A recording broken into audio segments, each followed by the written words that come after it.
Alright, welcome in everyone. My name is Agnes06TV or Francisco, and welcome back to another video. Today we're going to be doing another Bible reading, chapter 5 of the book of Mark. So let's get started. Chapter 5. They went across the lake to the region of the Gerasenes. When Jesus got out of the boat, a man with an impure spirit came from the tombs to meet him. This man lived in the tombs, and no one could bind him any more, not even with a chain, for he had often been chained hand and foot, and he tore the chains apart and broke the iron on his feet. No one was strong enough to subdue him. Night and day among the tombs and in the hills he would cry out and cut himself with stones. When he saw Jesus from a distance, he ran and fell on his knees in front of him. He shouted at the top of his voice, What do you want with me, Jesus, Son of the Most High God? In God's name, don't torture me. For Jesus had said to him, Come out of this man, you impure spirit.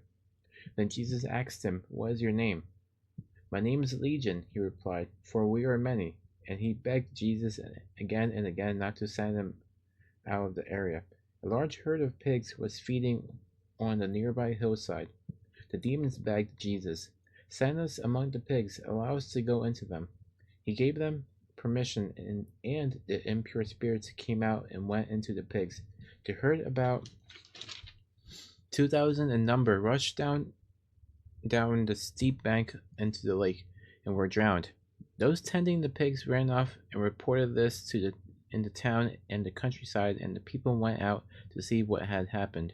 When they came to Jesus, they saw the man who had been possessed by the legion of demons sitting there dressed and in his right mind, and they were afraid. Those who had seen it told people what had happened to the demon-possessed man, and told about the pigs as well. Then the people began to plead with Jesus to leave the region. As Jesus was getting into the boat, the man who had been demon-possessed begged to go with him. Jesus did not let him, but said, Go home to your own people and tell them how much the Lord has done for you, and how he has had mercy on you. So the man went away and began to tell in the Decapolis how much Jesus had done for him, and all the people were amazed. When Jesus had again crossed over by boat to the other side of the lake, a large crowd gathered around him while he was by the lake. Then one of the synagogue leaders named Jairus came, and when he saw Jesus, he fell at his feet. He pleaded earnestly with him, My little daughter is dying. Please come and put your hands on her, so that she will be healed and live. So Jesus went with him. A large crowd followed and pressed around him. And a woman was there who had been subject to bleeding for 12 years. She had suffered a great deal under the care of many doctors, and had spent all she had. Yet instead of getting better, she grew worse. When she heard about Jesus, she came up behind him in the crowd and touched his cloak, because she thought, If I just touch his clothes, I will be healed.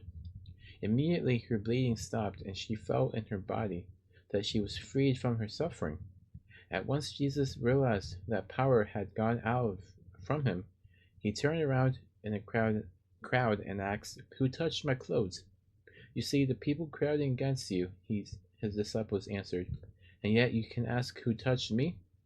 But Jesus kept looking around to see who had done it. Then the woman, knowing what had happened to her, came and fell at his feet, and trembling with fear told him the whole truth. He said to her, Daughter, your faith has healed you. Go in peace and be freed from your suffering. While Jesus was still speaking, some people came from the house of Jairus, the synagogue leader. Your daughter is dead, they said. Why bother the teacher any more? Overhearing what they said, Jesus told them, Don't be afraid, just believe. He did not let anyone follow him except Peter, James, and John, the brother of James.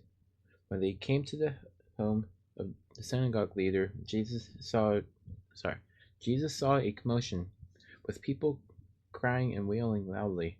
He wept and said to them, Why all this commotion and wailing? "The child is not dead, but asleep." But they laughed at him. After he put them all out, he took the child's father and mother and the disciples who were with him and went where the child was. He took her by the hand and he said to her, "Talitha koum," which means, "Little girl, I say to you, get up."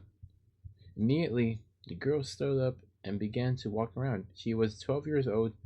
At this they were completely astonished. He gave strict orders not to let anyone know about this, and told him to give her something to eat.